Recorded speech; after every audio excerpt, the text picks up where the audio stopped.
Hello, welcome to today's talk. It's been a while. We've been preparing a couple of series for the channel. So we're deciding which one we should start off with. I think we'll start off with this one because we can get it done quicker and it might be more urgent to do because it would be a bit pointless in a couple of months' time if I'm correct. It's all about the prophecies of the final war of Armageddon, which is meant to precede the time of when Moshiach comes, where the whole world has a universal knowledge and acceptance of God, not because of any teachings or anything, but just because of an intrinsic awareness of God, very similar to the way that the Jewish people knew God because he spoke directly to them at Sinai. The whole world's going to get that sort of level of awareness of God. And we're going to see it seems to be only the ones who survive. So obviously there has to, just like with the Jewish people coming out of Egypt, they had to have a few merits in order to get to that level where they deserve to have God speak to them and reveal himself openly like that. It seems that the world's going to also have to pass some sort of test or have some sort of merit in order to get there. Okay, so we're going to bring, to start off with, we're going to try making these much shorter, these lectures, and do them in parts, so it's easier to listen to. So we're going to read it, first of all, just to introduce things, just to get a picture. The general idea is that there's going to be a big war. After the big war, there's going to be Moshiach, the Messiah will reveal himself, and somehow there'll be a big spirit from above coming down on the world, and people will know about God. So that sounds quite vague. It's very clear, very specific, but we haven't got a clue. How's that going to happen? Was it going to be a big teacher? Was it just going to be everyone's going to just jump to the level of prophets? Is it going to be caused by the physical wars somehow? Is that something going to be triggered in people's brains? We don't know. We don't know. We have a tradition that all the prophecies, and there are many, many prophecies. We've got prophecies in the Tanakh, in the book of Isaiah, and the book of Ezekiel, the book of Daniel, probably some other ones I'm not thinking about at the moment. We've got in the Torah, in Parshas Balak, in the book of Numbers. You've got especially the end of Deuteronomy, the last few chapters there speak very clearly about the final days.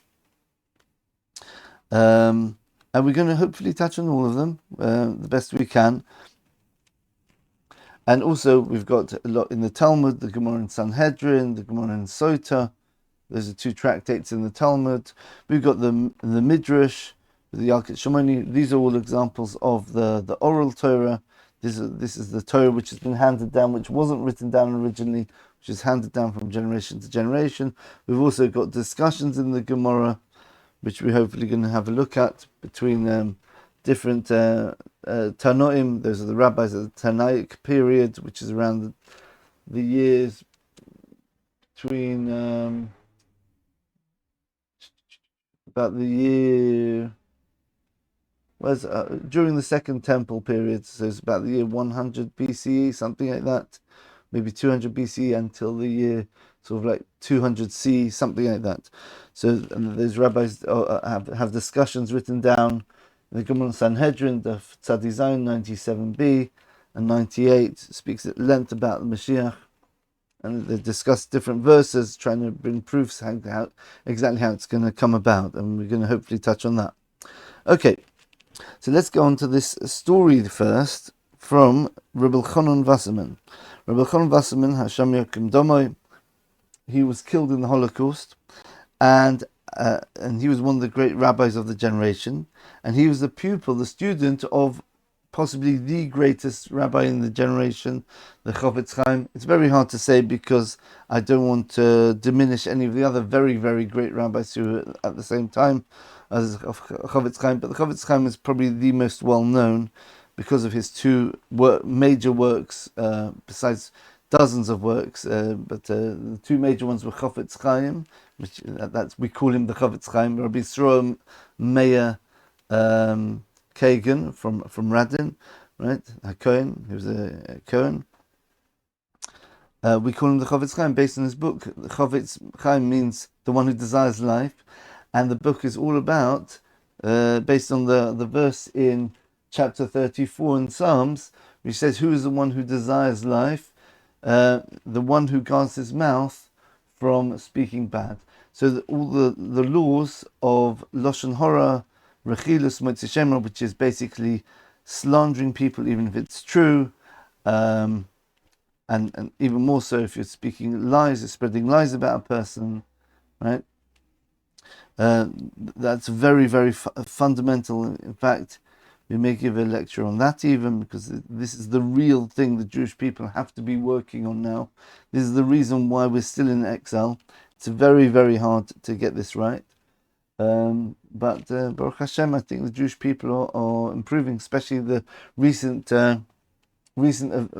tragic events has caused a sort of a unity in the Jewish people where this sort of bad mouthing and speaking one group against the others settled down, hasn't been so strong, which if you look at the Sefer Chofetz Chaim, again, I'm not going to go into why it works like that, but it's the most serious sin in the whole Torah in terms of its consequences.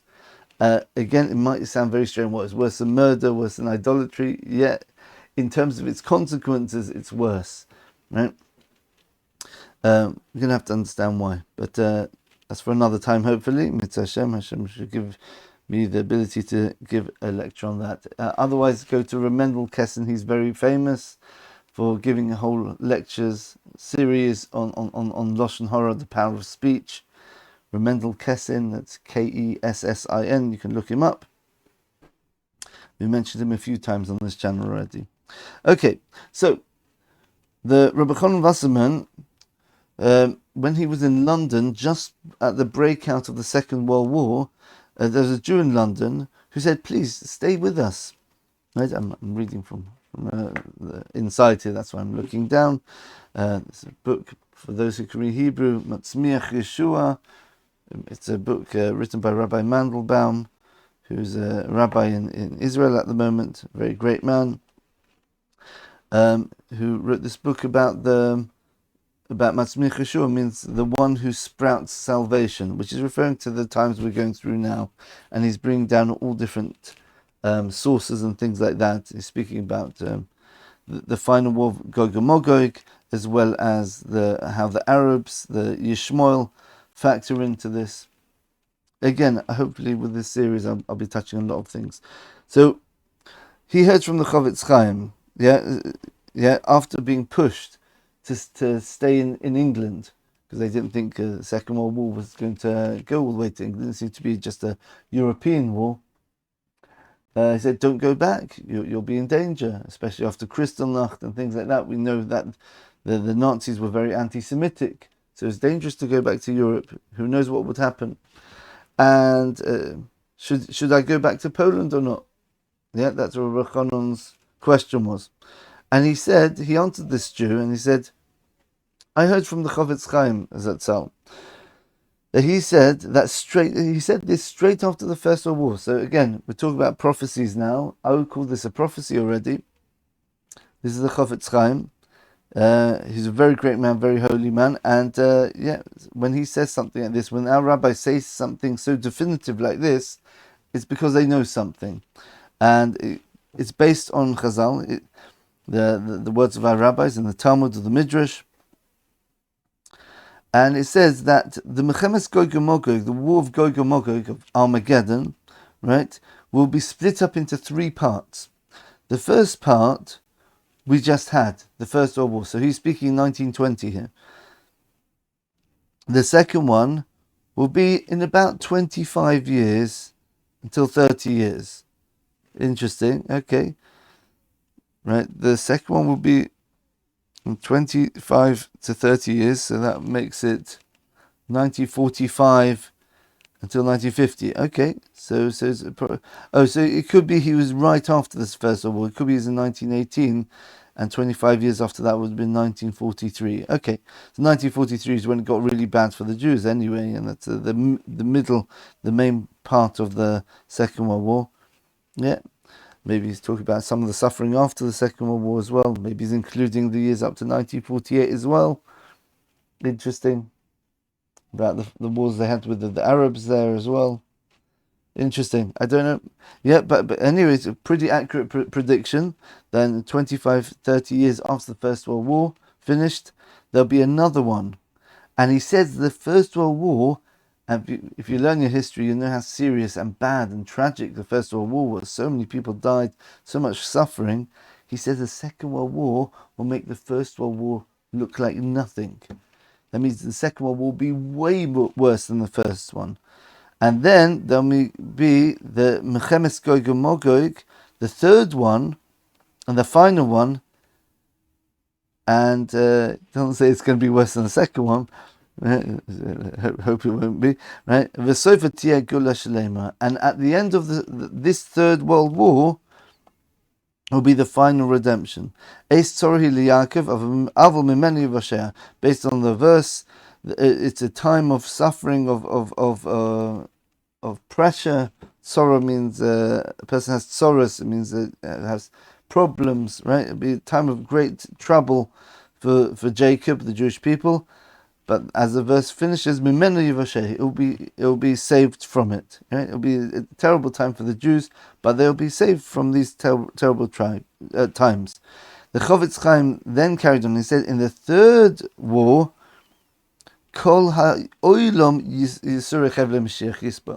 right? The whole world will suffer the suffering of the birth pangs of the Messiah.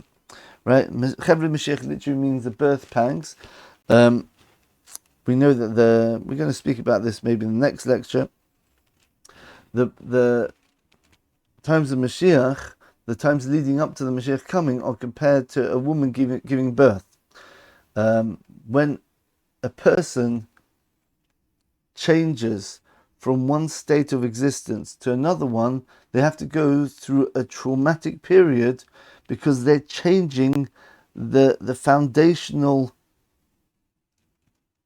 quality, the foundational essence of their existence. So, for example, a person being born, they're very tranquil in the mother's womb. They're eating, everything's being done for it, right? They don't move about, nothing. They just are getting given everything, and they don't need to breathe even. The nose and mouth are closed. The umbilical cord is giving them all the nutrients.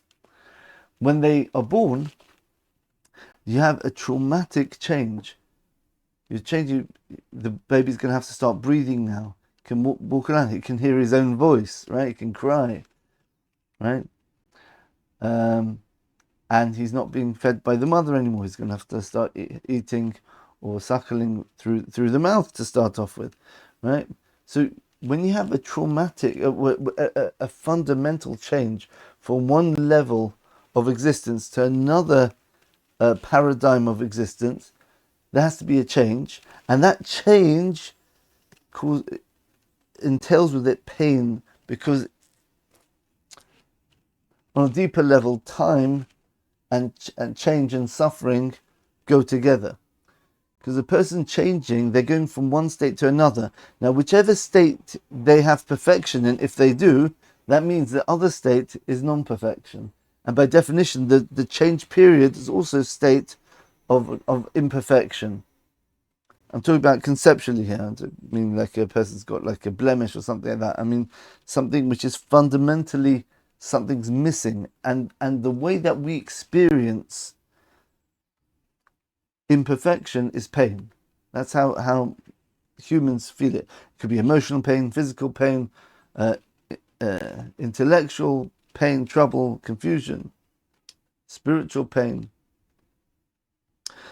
So whenever something transitions from one stage to another, that change itself is painful.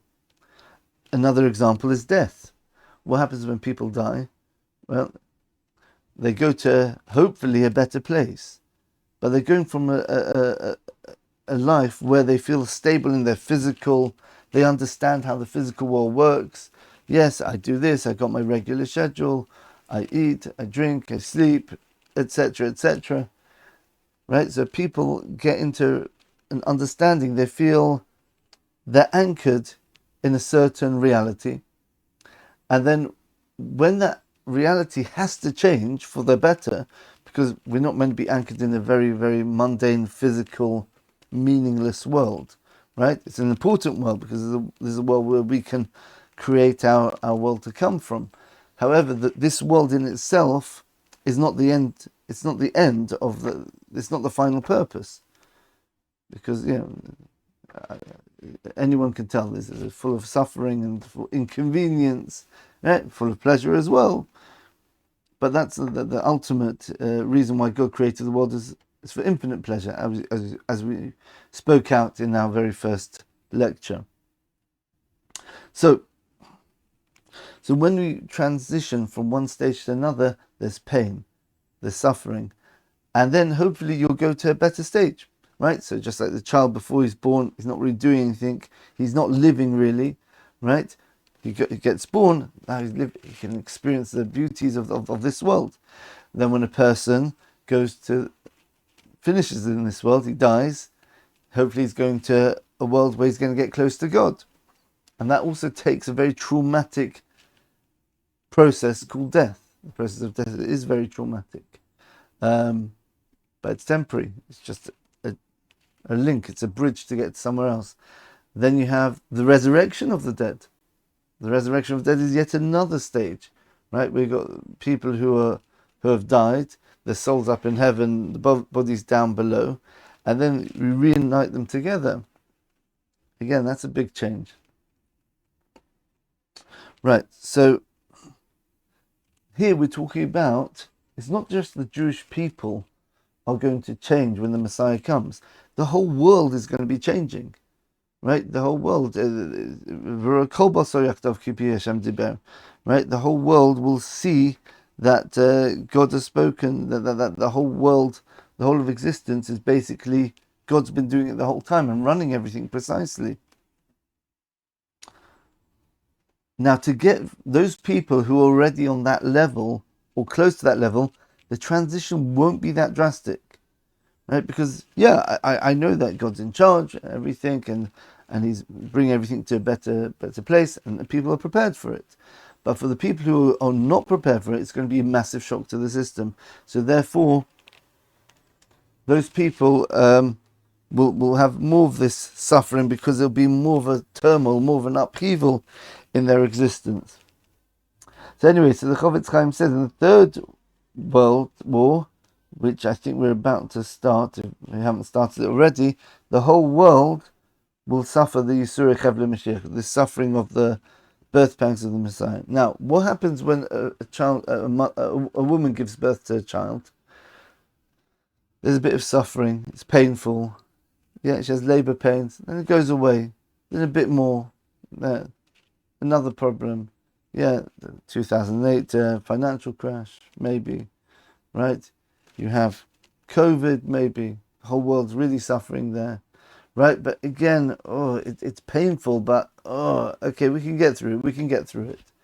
But then, when the woman's about to properly give birth, that means the labour pains subside, there's a calm, and then suddenly very, very intense pains happen. Thank God I don't know what they feel like, but from my wife I know that they're very, very... but as it says in Mishlei, the end of Proverbs, the woman's the one who laughs at the last day, because they know through all the suffering which they go through, it's all for something which is really, really worthwhile. And on the contrary, the suffering is part of what brings that beautiful child into the world. Yeah, that's what gives the mother the feeling of attachment to the child and loves the child even more. Look at all the effort I put into having that child. Very deep idea. Right? We only appreciate what we have if we work for it, if we've suffered for it. Right? As we spoke out again in the very first Keystone lecture there. Right, so the whole world's going to go into this transition period from basically not knowing God, right? And even the ones who believe in God, it's not precise. it's a very skewed idea of what God is. And you're going to a version where everyone's going to be fully conscious of God, there's going to have to be a traumatic, massive transition and change within everyone who's going to go from this level to that level in a short period of time. It's going to be painful, but the people on the other end are going to be very, very happy with it, and they're going to say, we earned it even.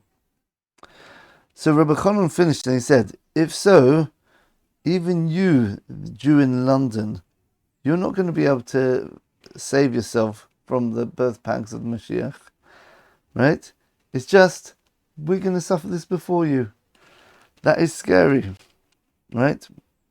This is what Elio Lopian told his pupils who used to live in London, which he heard from Reb Elchonon Wasserman.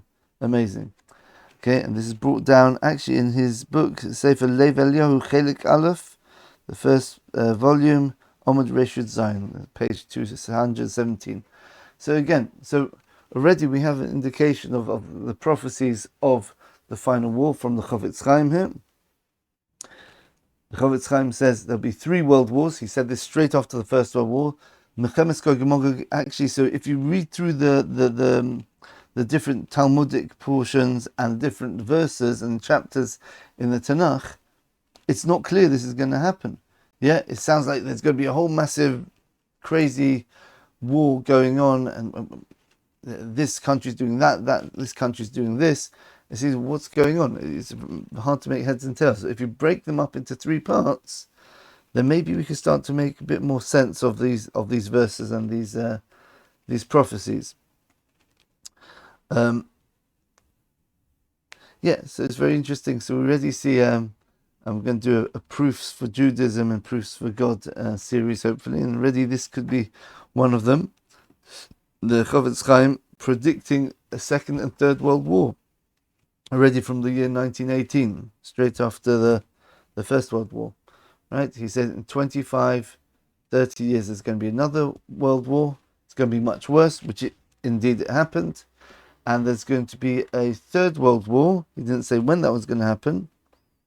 And he says the whole world's going to suffer these birth pangs of the Messiah, which is a good thing, which means the whole world's going to be transitioning into this amazing time period, which is the final purpose of this world, to live in a time of knowledge of God. And on that, we start building up that infinite pleasure, which we always speak about, which happens later on. There's a whole process which happens after that, but this is the final, very painful change. Okay, so I think we'll stop there, and we'll carry on next time with some different prophecies. Okay, thanks for watching, and all the best.